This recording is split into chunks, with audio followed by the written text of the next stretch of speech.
So, like we just saw, the surge contractors have requirements that they must adhere to, and we know that they have to register as a contractor through Surge. They have to register their project, and they also have to upload certified payroll. And so that is going to be performed through the Surge compliance portal. And this is CPUC's official system for gathering and storing certified payroll records with prevailing wages from all qualified renewable energy projects. And it's important to note that the Surge portal is hosted on Submittable. So when you're on here, you may see their logo kind of throughout the portal on the different forms. We have our direct website link to the portal, but it can also be accessed through the Surge website. So if you go to www.cpucsurge.org, up in the right-hand corner of your screen, you'll see two different tabs. One will say register, the other one will say certified payroll, and you can access the portal here as well. And then on the right-hand side of the screen here, that's just kind of a snapshot of what the landing page looks like on the portal.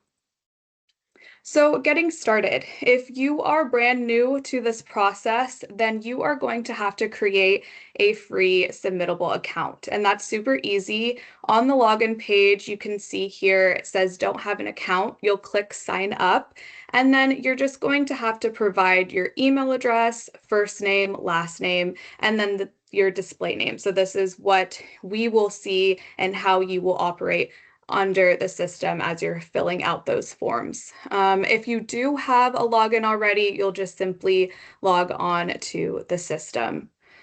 Some helpful tips here. We do recommend that you use an email account that is checked frequently.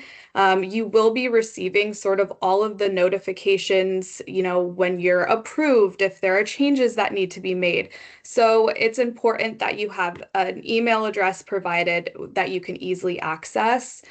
We also recommend that you use one login per contractor, and then that you share your login credentials with your team. I've seen certain teams, if there are multiple members that are going to be part of this process, they'll create kind of this team email address that everyone can access. So up to you, but really important that you are sharing that information. So when you go on to the portal, you will see that there are going to be three forms, and we can kind of look at these as three separate steps, starting with the Surge contractor registration. And so this is, again, like Ariana mentioned, is going to be the responsibility of the primes and the subs. Then we have our Surge project registration. So that is going to be the responsibility of the prime contractors. Subcontractors do not have to complete project registration. And then the third form here, the certified payroll submission. This again is now back to both the prime and the subcontractors. It is really important here that you're kind of following this in order. Sometimes we see contractors kind of try to jump straight to certified payroll submission. However, there are identification numbers that we provide with contractor registration and with project registration.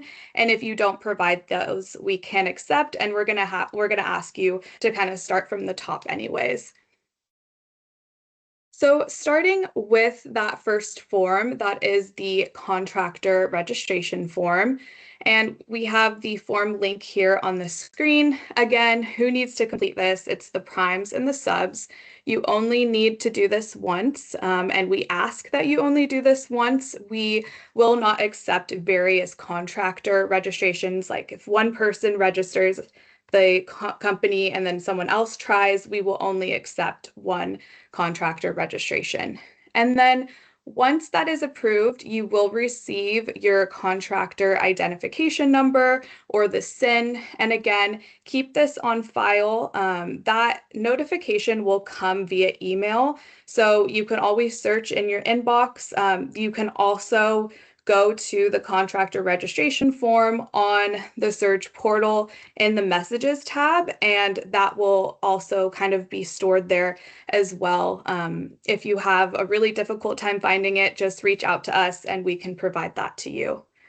And then you'll see on the right-hand side of the screen, this is the information that's needed. But we'll go ahead and jump into kind of the contractor registration form on the portal. So this is our landing page for the Surge Compliance Portal. You can see here there's important information, steps to follow, reporting deadlines if you have questions, and then you can see those 3 forms that we talked about earlier. Again, really quickly, I just want to jump to our website. So if you are on our website, which we do suggest you go to for information, you can also access the contractor registration up here with this register tab. So you're going to see contractor registration, project registration, and then we also have this payroll submission tab, and that's going to take you to your certified payroll submission page. But jumping back in here, let's go ahead and click on this contractor registration page. Again, we provide a lot of information up at the top here, steps to follow, things to do, things not to do. And then if you have any questions, here's our info to reach out. And then let's go ahead and submit. So again, I'm going to have to log into the system. I'm already in here. So I'll go ahead and enter in my information. And then here I have my contractor registration form. So this is probably one of our most straightforward forms. We have our contractor name here, first name, last name, our phone number, email, our company address. And then here are the 2 field entries that are, I think, probably the most important. The first is going to be that contractor state license board number, or your CSLB. This is a required field, and we do require a legitimate number. Now, we know that there are some trades where this number isn't applicable, so if that's the case, please reach out to us and we'll work with you. But if you do have a trade that does require this number, we do expect you to provide it. The system will not approve. Some people put NA, or they'll just put California or CA. We need your actual number. And so it's best to just kind of provide that up front so you don't have to go back and enter it at a later time. And then the other number is this DIR Public Works Contractor Registration Number, or the PWCR number. We understand that there have been some issues with the DIR website, so some contractors have been unable to obtain this number. We see a lot of contractors still who are able to obtain this number, so that's great. This isn't a required field right now, but it will be. I'm sure a lot of us are aware that the DIR kind of gave until June 22nd, and then they're going to kind of reinforce starting June 23rd. So come June 23rd, this will also be a required field. And so once we have submitted this form, we will receive kind of a notification letting us know that we've received your submission, and then once we look through, everything is good, we'll go ahead and approve it, and you'll have your SIN. So let's go back here and jump into our next project form, which is the project registration. So again, form link is here on the screen. And now who needs to complete this? Like we mentioned, this is the responsibility of the prime contractor. Subcontractors are not required to submit the project registration form. You need to submit a project registration for each project that is subject to AB 2143. And one of the first steps is going to be to read the notice and answer the questionnaire that's provided. Based off of these answers, you're either going to move forward to the actual project registration form, or you're going to receive a notice that says, hey, based off of how you answered, you may not have an AB 2143 eligible project. And again, once this has been approved, you will receive your project identification number. This will be needed for both the prime, and if you have subcontractors, you need to make sure that you're providing this PIN so that they can move forward with submitting copies of their certified payroll. And again, here is some of the information that is required on our project registration form, but we'll go ahead and jump back into the system and we'll take a look at that form. So let me just go back. Should take me to our landing page, and then I'm going to click on this Surge project registration here. So once I do that, again, we're going to see some information up at the top, the eligibility requirements, next steps, contact information. But the first thing we're going to see is this questionnaire. So we're going to move through this and we're going to answer it. Based off of our answers, we're either going to be able to move forward with project registration, or maybe this is where we'll be clued in, hey, maybe I don't have an eligible project. So the first, are you a registered contractor? I'm going to answer yes to this. Is the project a residential facility with a maximum generating capacity of 15 kilowatts or less, or installed on a single family home? I am going to answer no. Is this project already a public work under existing law? Again, I'm going to answer no. This question sometimes confuses some contractors. So likely if you're on a project that receives state or federal funding, it's likely already subject to prevailing wage requirements. So if that applies to you, you would answer yes. And then is the project a facility that serves only a modular home community, or multi-unit housing with 2 or fewer stories? I'm going to say no to that. So again, I'm going to hit next, and then if I scroll down, you can see based off of the answers provided, I've made it to the actual project registration form. So here you'll see prime contractor's identification number, or that SIN. So again, you can't really jump to project registration or jump to payroll submission, because the first thing you're going to have to provide is that SIN. So you'll enter in the SIN that we provided to you. Then you'll go through this form. So enter in your prime contractor name.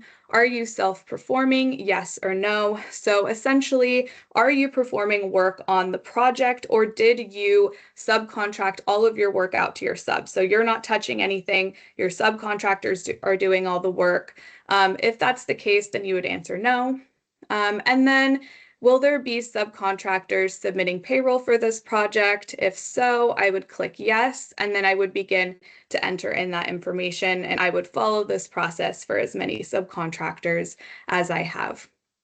And then going down to project information, again, you'll enter in the project name, and then you'll enter in the estimated project start date, estimated project end date. Now, if this changes for whatever reason, you can go ahead and contact us. I actually recommend that you contact us. Say your project got pushed out 5 or 6 months, we can go ahead and open your form for editing, and then we can update that information. It helps with just the record collection process. Next one, project interconnection application ID number. So this is sometimes referred to as a project number or app ID, depending on the utility that you're applying for interconnection application under. But this number is important, and you can see here in red, it's required. Some contractors try to move forward without having this number, or they ask us if they really need it, and you do. It plays a key role in our records collection process and kind of tracking, and so we wouldn't be able to accept a project registration without providing this number. So like Ariana touched on earlier, it's important that you go and complete your interconnection application. Next one is the DIR project ID number. You can see right now, this is not a required field, but it will be come June 23rd. This will be required, so just kind of a heads up on that. And then electric utility name. So we have a drop down. You'll select between one of the three utilities. You'll enter in the electrical generation facility or EGF. If this doesn't apply, you can enter in the project address and we would accept that as well. And then super easy information down at the bottom, project location. We have our contact information, and then you would just hit submit. So super straightforward. Again, once it's been approved, you'll receive the PIN. And you would, if you have subcontractors, make sure if you're a prime contractor, you're providing that because they will need it come the certified payroll submission. So moving on to certified payroll submission, again, form links here. Who needs to complete this? Primes and subs if you have them on the contract.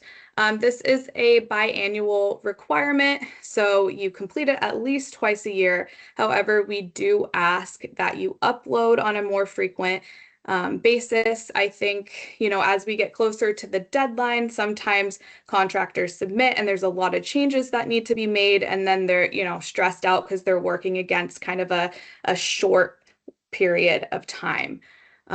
So we just need to, again, ensure timely submissions before July 1st. For that July 1st deadline, we are going to be looking at copies of certified payroll records from December 1st of 2024 through the end of May, so May 31st of 2025. And again, here on the right side of the screen here, this is kind of the information that we require with the certified payroll. So again, let's go and jump into the system one last time.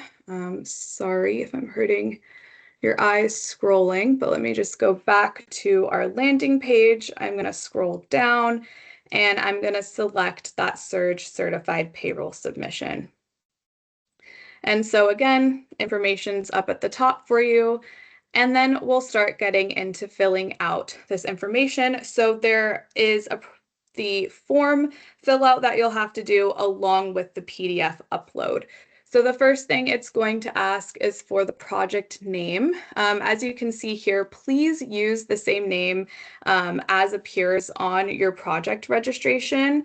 For whatever reason, sometimes contractors create a different name during this process, and that leads to some hiccups when we're trying to piece things together later on. So just ensure that the project name matches. And again, your project identification number. So this is what you received when your project registration was approved. This is what, at this point, your subcontractor should have also been provided. If for whatever reason you can't find this, you can go ahead and follow these instructions. This is like how you would find it on the Surge compliance portal or on Submittable. So we have kind of instructions on how you can locate that. And it's always going to be in the messages tab of whether it's your contractor registration, project registration. So you can always find it there. Your project interconnection application number, project ID, this is what you received from the utility. Please ensure that you are sending your subcontractor the correct number as well. We see that sometimes where the sub, for whatever reason, is given a completely different number, and that leads to a lot of confusion later on. And then you would provide your electric utility name. And then coming down here, your contractor information. So whether you're the prime or the subcontractor, enter in your company name, enter in your contractor identification number. So if you're a subcontractor, you're not entering in your primes here, you're entering in the one that you received in the contractor registration process. And again, here are the directions to follow if you can't locate that number and need to go back to find it. And then moving down, are you the prime contractor for this project? You'll answer yes or no. You'll enter in the first day of reporting and the last day of reporting. and then you will upload that PDF document.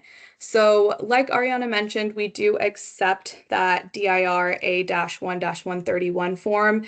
We also accept House reporting form as long as it has all of the required information, and it comes, of course, with that statement of compliance. And so you can see here, I confirm that all files contain a certified payroll report as per Labor Code Section 1776 and Public Works Manual Section 3.1 and 3.11.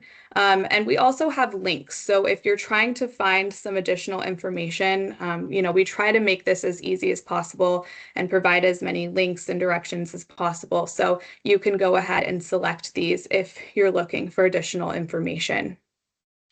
And then last we have, is this your final payroll reporting period for this project? If you're done, this is the last time you're going to be stepping on the project. Maybe it was only a week of work, you would hit yes. If your work is ongoing, you would hit no. I know sometimes contractors will contact us because they'll complete a project and then months later they're asked to fix something. If that's the case, reach out to us and we can help edit your form so that you can submit another payroll. And then, are there any periods of non-performance during the period listed above? Like Ariana mentioned, it's really important that we answer this accordingly. If we hit yes, then we're going to ask you to list those periods of non-performance, especially if, say, you're uploading payroll for the whole reporting period. So December through the end of May, and maybe you didn't do any work for 3 months. If you don't tell us that, and when we're reviewing, we might just assume that you simply did not provide the payroll for that time period. So the more information that you can provide, the better.